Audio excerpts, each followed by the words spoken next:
So we have a Black male donor who's agreed to talk with us about his experience.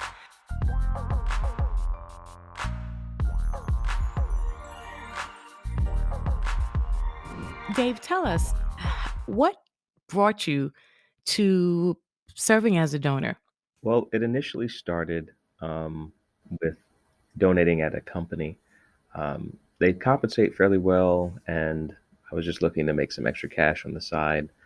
But when I started talking to some of my friends who were members of the LGBTQ plus community, and they were describing how it's very difficult to find Black donors and the expenses associated with that, I decided to start donating privately.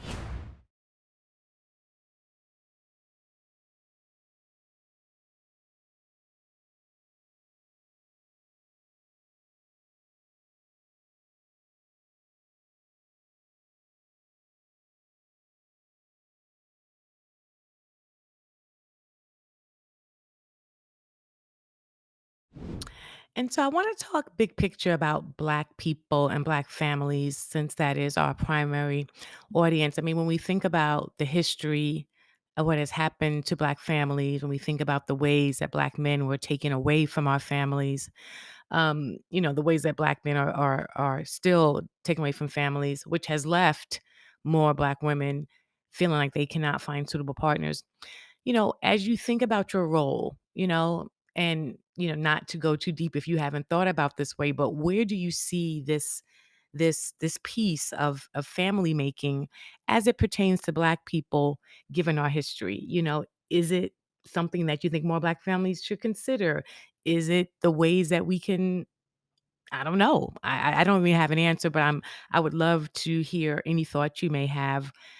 Thinking about being a Black male donor within the context of Black men and our families historically.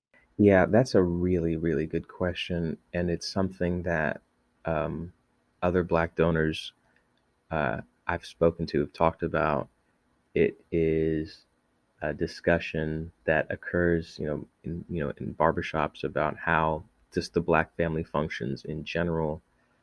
Um, I will say this: I think that if